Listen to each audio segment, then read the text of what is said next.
Retro.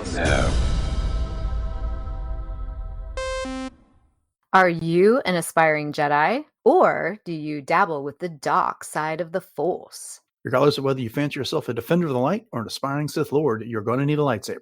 Podcast Stardust is pleased to partner with Saber Masters, the creators of high-quality, durable, and affordable lightsabers. Saber Masters is preparing to launch the Ultimate Lightsaber 2.0, and right now you can get 2 for the price of 1. So, check out the link in our show notes and go get your Ultimate Lightsabers from Saber Masters. And don't forget to use our referral code Stardust to save $10 at checkout. And each purchase using our referral code helps support Podcast Stardust. What's up, guys? This is Daniel Logan, Boba Fett from Attack of the Clones, The Clone Wars, Book of Boba, Skywalker Saga game, and hopefully many more things in the Star Wars galaxy. You are listening to Jay and Dennis on Podcast Stardust. Yep, this is the way I've spoken.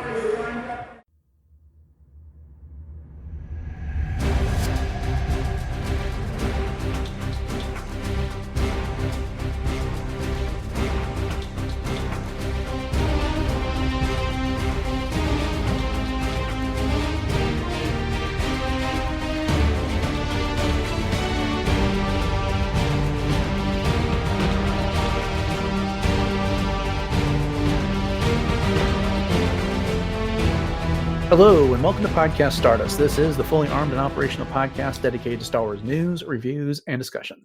I'm Des Keithley. And I'm Jay Krebs. And our series celebrating the Phantom Menace for its 25th anniversary continues in this episode. But before we get to that, Jay, I want to remind everybody where we can be found around the internet. Sure thing, Dennis. We are on Facebook, Twitter, and Instagram, conveniently at Podcast Stardust. All right, the dish is lying, the signal's boosted to maximum output, the shield is down, we are now broadcasting to the galaxy. So this is part 9 in our ongoing series of the Phantom Menace, 9 of 12, I should say. If you have not listened to one of these episodes before, what we've been doing is we take a movie with an anniversary, and then we divide it up into roughly 10 to 15 minute chunks, and we do one of those episodes over a month over the course of a year. And so we can pay a little bit more attention to all the moments that come in the movie. So tonight we are discussing the segment of the movie that runs from 1 hour, 33 minutes and 7 seconds to 1 hour, 44 minutes and 38 seconds. Typically we have a guest on this, but due to a number of factors, including illness and some other health related issues over the past month, Jay and I just been kind of behind the 8 ball, and we weren't able to get our ducks in a row to get a guest in this. We kind of got started late on that process and it just didn't work out. And unfortunately, this is the second month in a row that this has happened, and that just doesn't happen. So we're going to try hard for next month, and hopefully we'll have someone to come and discuss it with us. But with that being said, Jay, let's go ahead and dive into this segment. Jay, this is really the setup for Act 3. And it's kind of detailing everything that's going to happen from both the light side point of view and then what the dark side expects to happen. Mm-hmm. Yeah, it really is. Yeah. And it all starts in the Jedi Council chamber. So Anakin has had his testing, which we discussed on the previous episode in the series. And now he's standing there with Qui-Gon and Obi-Wan, and Qui-Gon is eagerly expecting the results of all of this. And he's informed that Anakin is not going to be trained. He is too old. And Qui-Gon responds to that, well, he is the chosen one. Surely must see that. And in defiance of the Council's proclamation, he says he's going to train Anakin and take him as his Padawan learner. Yoda objects to that by saying, you already got a Padawan, you can't take 2. To which Qui-Gon responds, well, Obi-Wan's ready for the trials, so test him. And Obi-Wan steps in and says, yeah, I am ready. And then Yoda rebuts that. It's like, well, our own council will keep on who is ready. Okay, so they put this whole thing aside and instruct Qui-Gon to escort the Queen back to Naboo, because that's where she's going. What stands out to you here the most about this portion? Well, it's so hard for me sometimes to put myself in the mind frame of, seeing this for the first time. And as much as I try to do that, it's both kind of a blessing and a curse that we have so much more supplemental information since this came out. And, there's a couple things that stand out to me, as far as being too old to start the training. When I first saw this, we didn't really know anything about how Jedi were ever trained. We didn't know what the hierarchy was. We didn't know what the procedure was. All we had ever gotten before this was just Luke being thrown into this role. And, he was 19. So, that's definitely much older than Anakin. So it was very fresh and new to think that these Padawans were so young and that there was this kind of cutoff to where they were considered acceptable. But of Mhm. course, we know so much more now about why that is. And, I think too, with everything that we've gotten from the High Republic, it just puts more of an exclamation point on why Yoda is so adamant about, nope, too old he is to start the training. Mhm. And then we've got Qui-Gon, who, of course, as we know from the books and from the supplemental information, is so about these prophecies. And he is just convinced that, Anakin is the chosen one. And she said, you must see this. And not that the council is necessarily disputing that, but part of me wonders, with Qui-Gon's track record and everything that Obi-Wan has always said, don't defy the council, master, not again, kind of thing. What did Qui-Gon actually expect? Did he really expect them to just fawn over Anakin like, "Oh my gosh, yes, he is the chosen one, and we have to make this exception," and all of these different kinds of things. So there's that. And then with Obi-Wan, it kind of surprised me that he was so eager to step in and say, "I am ready," Mhm. because he was so against this pathetic life form, kind of a thing, joining them again. And he was questioning Qui-Gon's decision from the very, very beginning. And we get a lot of that even more in the novelization as well. Yeah. Yeah, so there's a lot there that you're talking about, and as you pointed out, from the subsequent material that we got here, we know that Anakin may be too old to be brought into the Jedi Order, but he's also very young for someone to take as a Mhm. Padawan. They go on for a few more years, and it's not until they become a teenager that they're taken on as a like Ahsoka was what, 13 Right. when Yeah. she became Anakin's Padawan. So there's that. And then, there's this notion that Obi-Wan steps up and says, I am ready for the trials. And then Yoda smacks him down.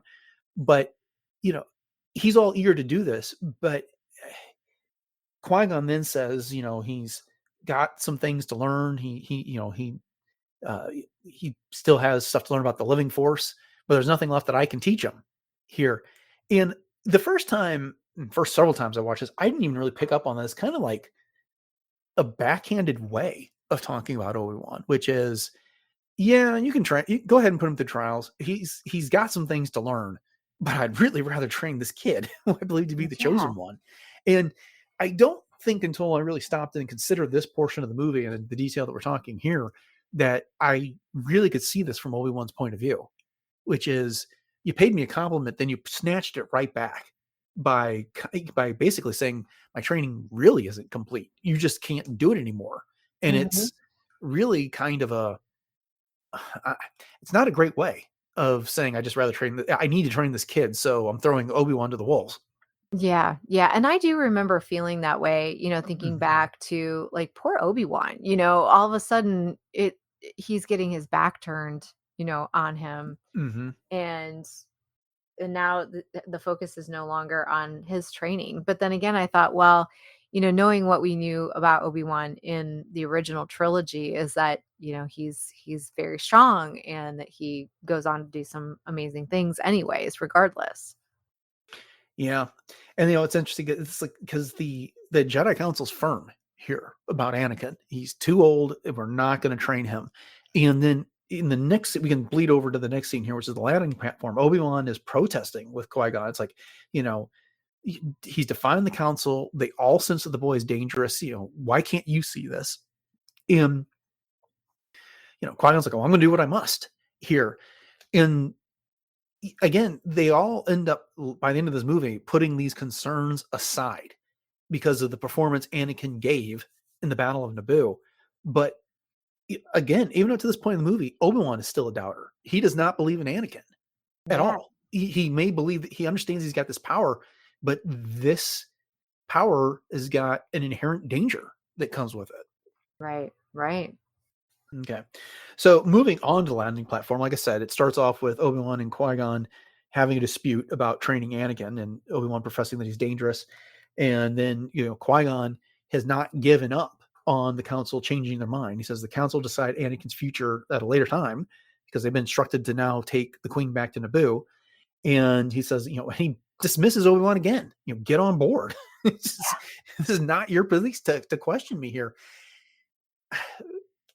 I really feel for Obi-Wan. The more I think about it here, I really feel bad for him in this instance. Yeah, no, you bring up some really good points because again, he's sort of the next kid is born and then the older sibling gets, I don't want to say tossed aside, but all of a sudden all of the attention goes towards the baby. And Mhm. so that's kind of what's happening here in a lot of ways. But, then again, I mean, Anakin ends up saying, he doesn't want to be a problem. Like all of a sudden he realizes that people are talking about him and that he is the source of strife and he can feel that and Mhm. he doesn't want to add to that. And so it goes back to what he was doing on Tatooine, with his mom and being a slave and the whole 9 yards that, he just wanted to bring help to other people. And he didn't want it to come to where he's being seen as the source of something that had to be helped. Right. Yeah, indeed. And then again, it's just and again with Obi-Wan here, he was just saw Qui-Gon talking about how there's nothing left that he can teach him and that he's ready for the trials. And then again, he made the comment about, well, he's headstrong and he's got much to learn in the living force. And now, Obi-Wan should be potentially an equal. He hasn't passed the trials, but he's ready for the trials. He's ready to be a Jedi Knight. And Qui-Gon just dismisses him again. So, Mhm. that I could see with this. And then to your point about Anakin, he says, Mr. Qui-Gon, sir, I don't want to be a problem. Yeah. And I think Qui-Gon kind of takes a deep breath and he gets down on Anakin's level and he's talking about, I can't train you, but stay close, observe me, and we'll get this figured out at a later time. And then Anakin asks about midi-chlorians. I heard Yoda talking about midi-chlorians. I've been wondering, what are midi-chlorians? I wish they'd come with a different way to deliver that line, but it is what it is. And Qui-Gon explains in the best detail we've had so far in this movie that they're microscopic life forms that live inside all living cells. They're symbionts, and life couldn't exist without them. And then without the midi-chlorians, that they would have no knowledge of the Force. And when Anakin learns to quiet his mind, he will hear them speaking to him. When this movie came out, midi-chlorians were quite controversial. Oh yeah. And we've talked a little bit about this so far in the series before, I should say. What do you think about this explanation here? For me, I remember when I heard it, I was like, "Oh, okay, that makes sense." I didn't even question it.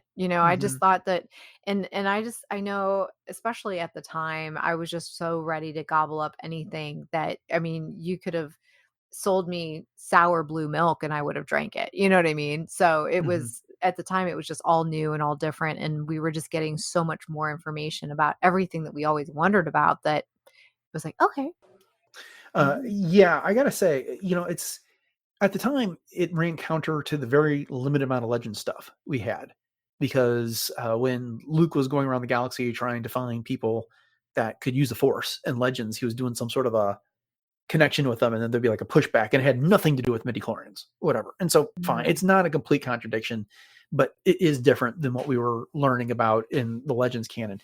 And so midi-chlorians got elevated to be this really important thing. Anakin had a midi-chlorian count, as we found out in a prior segment, that was higher than anything that Obi-Wan or Qui-Gon had ever seen, even higher than Yoda's. And then they've now completely pulled away from that in Ahsoka, where, Sabine had a very low midi-chlorian count, but by the end of that series, she was capable of using the Force again. And prior to that, midi-chlorians had kind of been de-emphasized with Star Wars. And it's kind of almost like reluctantly addressed anymore, I feel like, in Star Wars when it comes down to it. Yes and no. And you bring up a good point because it's kind of I don't want to say taboo subject necessarily, but it's one that is not it's not very consistent either, because Mhm. we see, the M count being talked about in places like The Mhm. Mandalorian and in the Bad Batch, with Omega and that kind of thing. So it's sort of all over the place in terms of its importance and the role Mhm. that it plays in different kinds of things. And so, you brought up a good point with Sabine, because yeah, she did have, what they suspected to be this low midichlorian count. So and again, it kind of begs to ask the question, well, is there the living force or is it the cosmic force? Like, which one is at play here? Does it matter? And so that just opens up a whole new can of conversation. You know what I mean? Mhm. Yeah, well, yeah, just when it comes down to the M count, it's, as you brought up, it's kinda like, well, what's the point? I mean, Right. because, Yeah. ultimately, it's not been proven to be necessary. And now I guess I do need to pull back from that statement because, yeah, in The Mandalorian, right, that's Grogu's blood is what they wanted in order to make the clones of Gideon and stuff like that. But still, Mhm. again, midi-chlorians aren't even like discussed much specifically there. It's just always, I don't know, it's just not terribly consistent. And it puts me in a mind, like when we were talking about Sabine, Mandalorians, like never removing their helmets just after we watched Sabine remove hers all the time and Right. Rebels and stuff like That's a that. So, good comparison. and then they came up with an explanation of that, Children of the Watch versus other Mandalorians, which, we'd seen Mhm. across Clone Wars. So, Yeah. okay.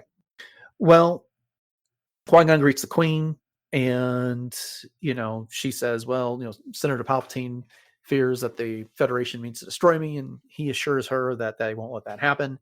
And then Jar Jar lets out a fantastic "Yahoo! Where's it going home?" And then Anakin and R2 also get on the ship behind all of them. All right, so they're headed back to Naboo.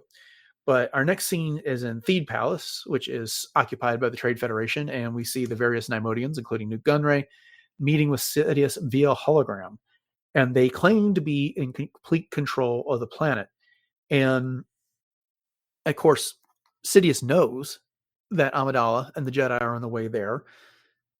The movie is not revealed to us, and they never do, that Sidious and Palpatine are the same person, but he informs them that he is sending Darth Maul to join them. And then, of course, after the hologram flickers away, I can't remember which one of the Nimodians says, like, another Sith, they're coming here. So they're a little alarmed by all that. It's a very short scene, but as I said at the beginning of the discussion, this really is a lot of setup for Act 3 of the Oh, yeah. movie. Yeah, for sure. And just the idea that the Nemoidians are kind of losing control, over Mhm, what's going on. And so you can kind of feel that tension building up. And just the fact that Maul is being sent there is amping it up even more. mhm. And then we end up back at the Queen's ship, and for like the first time, we got Rick O'Lay doing something that other than describing things that we can see on screen for ourselves, as he is teaching Anakin about the ship's controls, the pitch and everything else. And we know that we learned that Anakin is a quick learner, and this is a very subtle way of us learning about how Anakin gets brought up to speed so that he can actually pilot the N1 starfighter later in this movie. Mhm. Mhm. Very clever. Right. And then we go to the back of the ship where Panaka and Qui-Gon are talking to the Queen. And the point that they're making is that we don't understand what you're trying to accomplish here. As soon as you land, the Trade Federation is going to arrest you and then force you to sign this treaty that you fled from Naboo in the first place. And her response is that I'll take back what's ours. And then it's pointed out to her, well, you don't have an army. And the only thing that Jedi can do is protect her. They can't fight a war for her. And this is when she speaks up and says that she needs Jar Jar's help. So, hey, reactions to this brief scene. Well, I think that Padme had it in her head all along after she had that talk with Jar Jar, so to speak, when Jar Jar Mhm. said, "We used to have a grand army." Yes. She had it in her head that this is what's gonna happen, and she Hmm. didn't, expand on that for either Panaka or Qui-Gon. She just simply said, "I'll take back what's ours," and that's all she needed to say, and she didn't need to have a whole lot of exposition. She was gonna let her actions speak louder than any words. Definitely. Yeah. And when Jar Jar had that conversation with her back in Palpatine's quarters on Coruscant. That was the genesis of this idea that she has here about how they're going to fight the Trade Federation, because there's no hope, for help coming from the Senate there in Coruscant, because they want to send a commission, and that's going to take way too long. Her people are going to suffer and die if she allows that to happen. And so it's, I was trying to think back to my initial viewing of this 25 years ago, and I couldn't remember if I was putting these pieces together or not, because of course the trailers featured an army of gungans emerging from the swamps and then fighting later with battle droids. But whether that was, that just was happening, or we knew that this was a plan concocted by Amidala, I wouldn't have been able to tell you. Yeah, no, I agree. Yeah. Okay, so they get to Naboo. They're in space. They see that there's one Trade Federation ship that remains of this blockade. Again, it's a little clue, a little foreshadowing about what's going to be important things to come, but otherwise they don't spend any more time on it. And then we watch the ship as it comes in for landing and does so in the forest.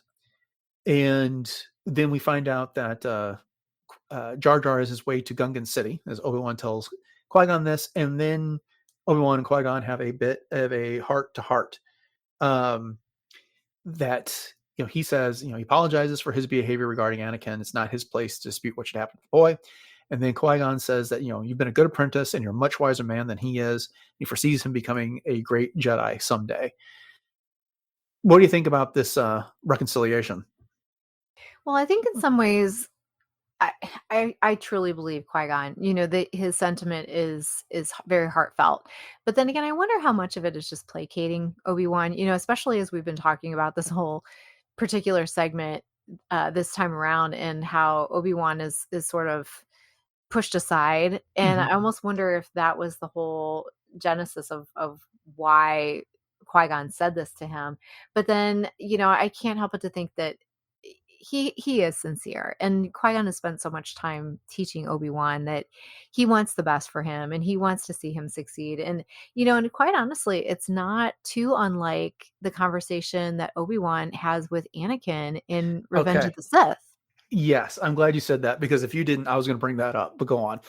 Yeah, no, it's the same thing, where he says, you have become a much wiser Jedi than I could ever be, and I'm so, I can't remember his exact words, but it just reminded me of that conversation. And I'm sure you probably know the words better, because you always are such a great eidetic memory kind of person, and I'm not. Well, right. This is in Revenge of the Sith. There comes that scene on Coruscant where Obi-Wan and Anakin are saying their goodbyes, and Anakin's apologizing for his frustrations and that he's disappointed Obi-Wan, and I haven't been grateful of your teaching and those type of things. And then, Anakin, and Obi-Wan's response is like, I'm very proud of you. I've raised you from a small boy. I've taught you everything I know, but be patient. It won't be long before the council makes you a Jedi Master. And, Anakin's lamenting that he's not able to go with them. And they have a clear separation. The next time they see each other, they're on opposite sides. It's right. Jedi versus Sith as opposed to Jedi versus Jedi.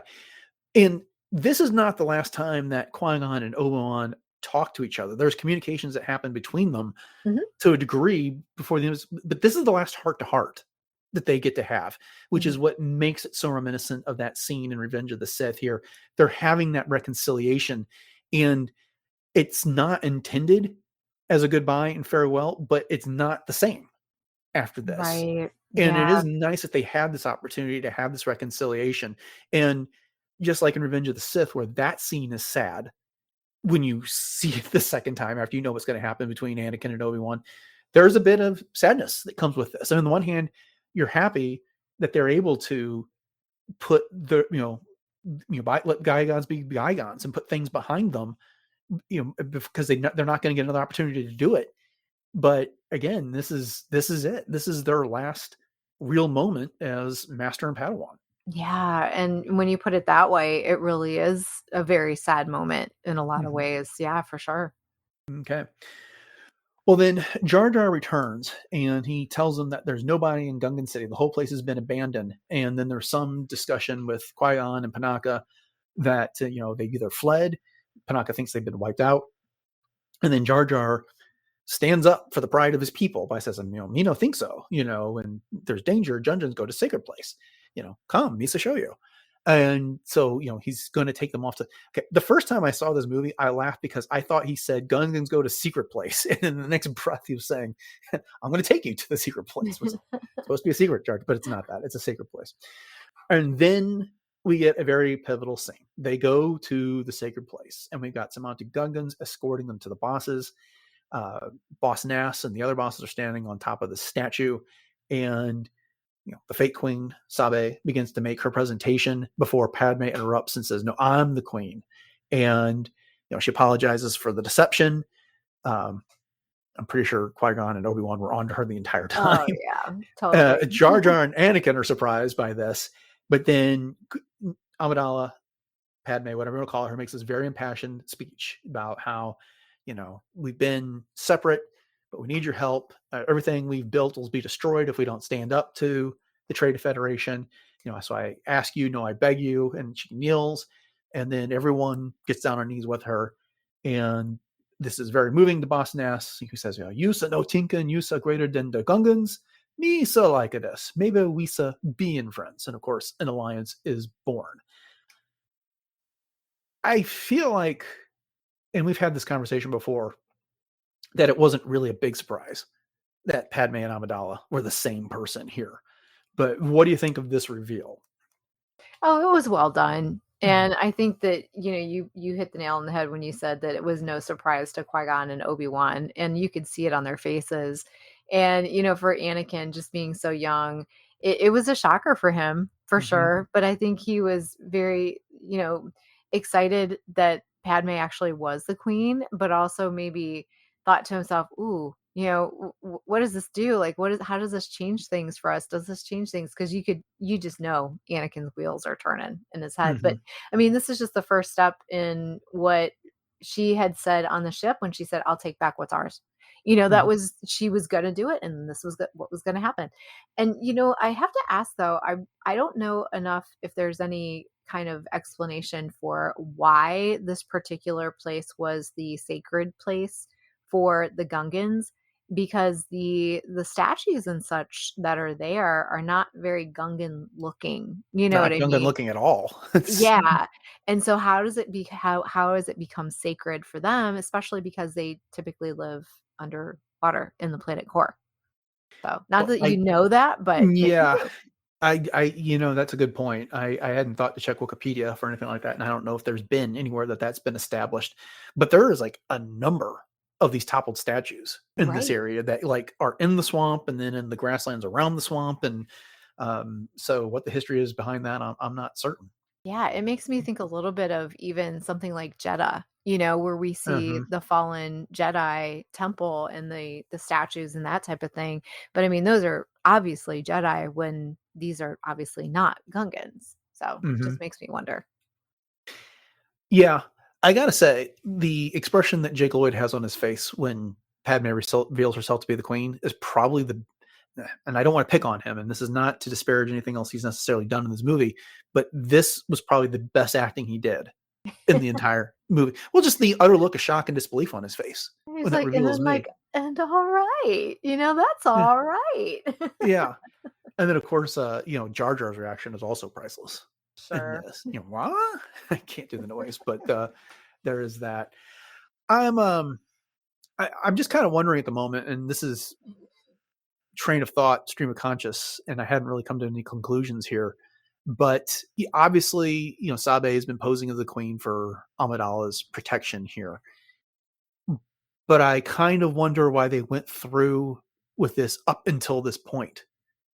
Why didn't Padme just prepare herself as the queen to make this presentation from the get-go? And how far was she going to let Sabe go with making this plea before she, what was the original plan before she interjected here?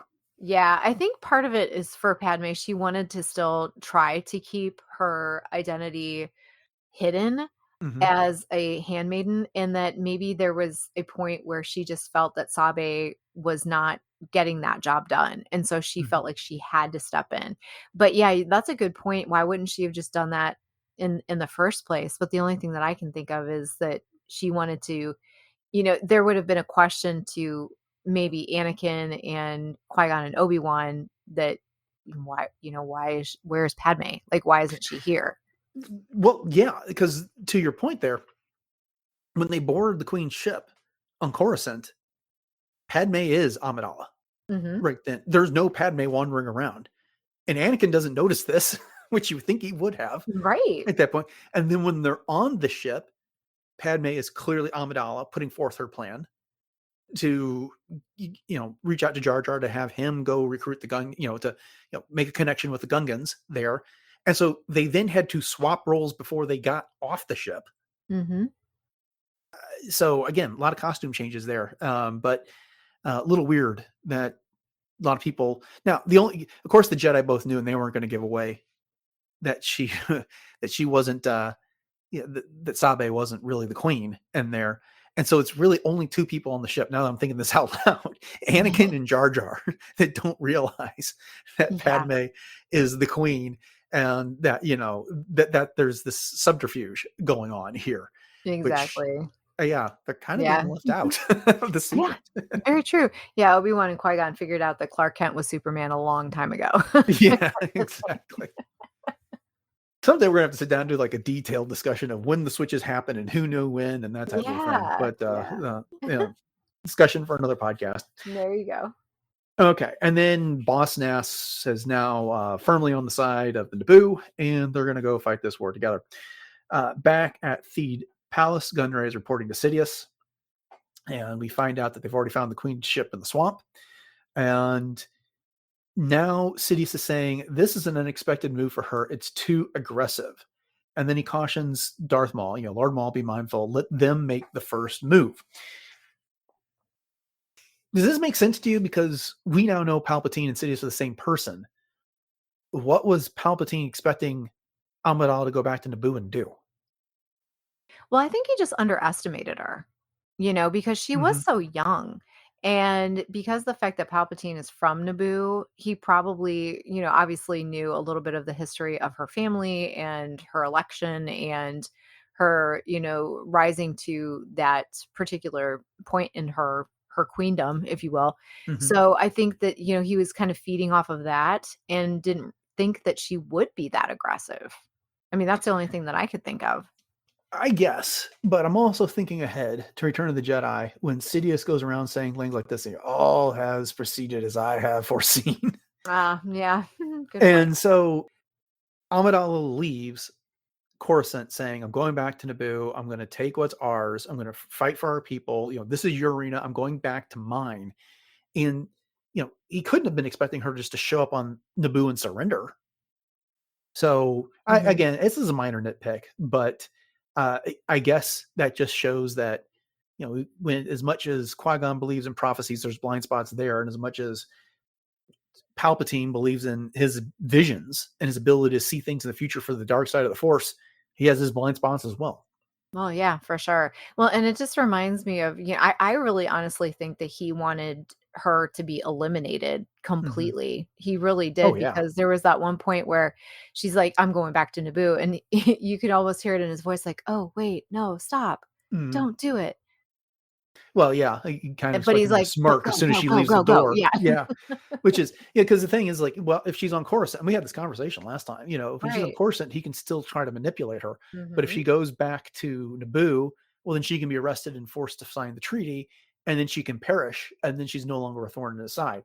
And of course, none of those things happen. Right. So, okay, well, we get to the last bit here, and they're still in the sacred place. We see the Naboo speeders returning, and then Anakin gets the news from the one Gungan on top of another statue, and he runs to tell everyone that they're back, and there they are. They show up right behind him, but youthful enthusiasm there, I suppose. And then Boss Nass is all's forgiven with Jar Jar. You are doing grand things. We make you bomb bad general, and then of course Jar Jar faints with this news. So, yeah, I'm not sure that was the best choice that Boss Nass could have made in that situation. Jar Jar Binks does some instrumental things in the battle that comes up, but it's not like his leadership made the difference. No, but I think that for Boss Nass, anyways, he just saw the fact that Jar Jar was able to bridge that gap. And so, he felt like it was sort of a quid pro quo, maybe kind of a thing that let bygones be bygones with his clumsiness. And, because they brought the Naboo together with the Gungans, that he was promoting him. But it was funny when Jar Jar's like, oh, no, no, no, and he's like, oh, all these accolades, and then he faints. I remember that really elicited some giggles out of my niece and nephew too in the theater. Sure. I'll never forget that. It was Yeah. cute. Well, you know what else could have done? Is like pin on middle on them or something. I don't know. Yeah. Yeah. I know I've been snarky when we talking about this entire segment, this entire time, but I love this movie and I do enjoy all of this. But again, when you're paying this much close attention to the movie, some things just start to stand out to you. Sure. Yeah. But then Panaka reports that everyone, being the Naboo, are been rounded up and they're currently in camps, except for a few hundred police and guards, which have created some sort of an underground resistance movement. And then we get into the Queen's plan. So the Gungans are going to draw the army away from the city, and this is a diversion. And while that is happening, they, being Amidala, the Jedi, and her guards, are going to enter the city using secret passages on the waterfall side. But when they get to the main entrance, Panaka creates another diversion, and then they enter the palace and capture the viceroy. And when asked what he thinks about this, Qui-Gon responds, well, it's an interesting plan, but a lot of Gungans could get killed. And Boss Nass basically reports that they're ready to make the sacrifice, or more specifically, we're so ready to do awesome pot. I'm enjoying impersonating him. So, and then the fact comes up was like, well, you're going to get overwhelmed by the battle droids. And then she springs the next part of the plan. It's like, well, we got pilots. They're going to get in their fighters and they're going to go up and knock out the droid control ship. But of course, the flaw with that is that the shields may prevent the fighters from doing that.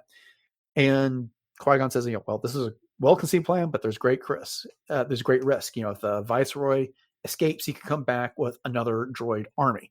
And she says, like, well, that's why everything depends on us capturing the viceroy. And so, as we've been talking about, this entire segment is really the setup for Act 3. It's putting all the pieces in place and giving the audience an idea of what they can expect going forward in this movie, what the plan is, used by countless movies. They give you an idea of the plan, and then either the plan happens or it gets subverted, or twists and things happen. But here we are. We've got the plan. I can't say that there's necessarily anything wrong with it. It's the best that they can do with what they've got to work with there. Mm-hmm.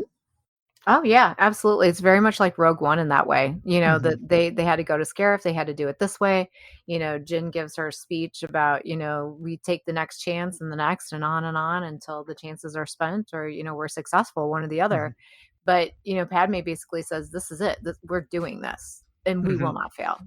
Everything depends on this. So it's the same thing. Like everything depends on getting, the plans to the Death Star. It's kind of the same thing. So, again, Star Wars is like poetry. It rhymes in that way. Yeah. Poetry is, when you're using the ring theory and the poetry stuff, that's especially apropos when you're talking about the Skywalker saga, and especially the first 6 episodes of the saga here. And this is one of those moments because there's nothing else here. It's, the Gungans the Naimodians and the Trade Federation are going to go forward with their plans on Naboo, whether she's around or not. They'll probably end up forging her signature on a treaty if they have to, especially if she gets killed in all this. But they're holding the fate of her people over her head. Right. And as we've already talked about several times now, there's no other option. The Senate's not going to act fast enough. The courts aren't going to act fast enough. A commission is likely to be corrupted once it gets there. And, of course, by the end of this movie, we find out that Palpatine wins the chancellorship, but that wasn't assured. And even if he did, he still has to work through the procedure of the Senate to get anything done. And so her hand is forced on behalf of her people. And, maybe the execution isn't an A+ in all of this, but it does work when it comes down to it. It does. And I love the way that they portray Padme as just like the mama bear of Naboo. It's like, you mess with my people. Oh, no, you don't, kind of a thing. I love that. Yeah. She's got a fierceness and a confidence when it comes to dealing with the situation. And, later, this is a feature that Leia will inherit. Right. Yeah. So true. All right.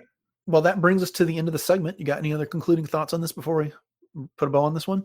No, I'm always so grateful that we do these segments. I look forward to it all the time. And I remember the one time you said it's just great to have that in that Disney Plus queue every Mhm. month and just know that you can look forward to seeing it all year long.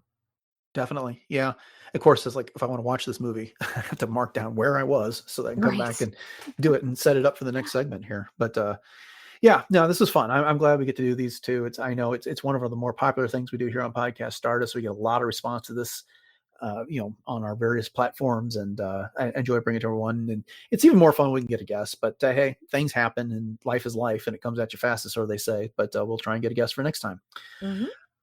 All right. Well, then, thank you all for joining us for this episode of Podcast Stardust in our ongoing series celebrating the Phantom Menace for its 25th anniversary. We hope you've enjoyed this. If you haven't done so already, if you're a new listener to Podcast Stardust, hit that subscribe button, and then that'll make sure you get the next entry on this episode of this series, I should say, when it drops next month.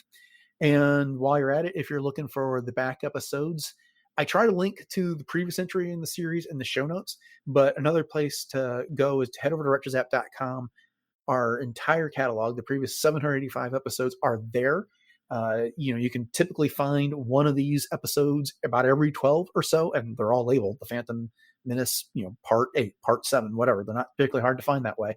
And check them out. We have a lot of fun with this, and like I said, it's one of the things we're renowned for. And so I invite you all to check those episodes out if you haven't done so already. But while you're at RetroZap, you can find other great podcasts that are part of the RetroZap Podcast Network, including Agents of S.H.I.E.L.D. Case Files, Animaniacast, Brews and Blasters, Dork Lair, Doomcast, Enjoy Stuff, Love Death, The Robots Plus, Superhero Suite, and Warp Trails. And if we could be so bold to ask for a few favors, number one, we'd love it if you could leave us a rating and review on your podcatcher of choice. Those 5-star ratings and written reviews really help the show get noticed by others. And if you could share the show with your friends that might enjoy Star Wars or this type of discussion, whether that's by word of mouth or sharing on social media, that's another great way to help others notice the show. So with those things in mind, Jay, remind everybody what our other social media contacts are and where else we can found around the internet. You also can find us on Instagram, Facebook, and X, conveniently at Podcast Stardust. And we also have tons of Pinterest boards that you can check out for all kinds of fun ideas, Star Wars related, of course. And then, as Dennis was running down earlier with all of our different outlets that you can listen to us on, we are on both the regular YouTube as well as YouTube Music. And those do support not only subscriptions, but they also support reviews and interactions. So if you'd like to interact with us, you can do that on those platforms as well as on our Discord page, or I'm sorry, our Discord room, which is part of the RetroZap Discord server. And the link to that is in our show notes. So if you want to do some real-time chatter, you can hit us up there. And then we also have a couple other links that you can check out. One is to our TeePublic store, where you can pick up something with a Podcast Stardust logo on it. We actually have 7 different show logo designs available. And so you can check out our t-shirts, sweatshirts, coffee mugs, all kinds of things over there. And every one of those purchases does help to support the show. And another way that you can help to support the show is by picking up a battle ready lightsaber from Saber Masters, or 2. They have the Ultimate Lightsaber 2.0 right now going on for a buy one, get one deal. And so if you do happen to get something, make sure you put the code Stardust in at checkout, and that will get you an extra $10 off of your purchase. And it also does help to support Podcast Stardust, and we'd really appreciate it if you would do that. All right. Before we go, Jay, remind everybody what you got going on in the world of cosplay. Sure. So I'm just coming off of a special guest appearance at the Cleveland Gaming Classic this past weekend. So you can check out my Instagram, which is at j.snipscosplay, for a recap of all of the fun there. And so you can check out my pictures as Ahsoka and Weird Barbie, as well as my other, mains, which would be Hera, 2 different versions of Hera, my Force sister, as well as my original concept Mandalorian. And you just never know what else you're going to find. So once again, that is on Instagram at j.snipscosplay. Okay. Upcoming on the show on Friday, it's our weekly look at Star Wars news. Then on Monday, we resume the Clone Wars rewatch with episode, I believe it's 7 of season 1. So with that, thanks for listening to episode 786 of Podcast Stardust, everyone. Have a great rest of your week. And until next time, may the Force be with you.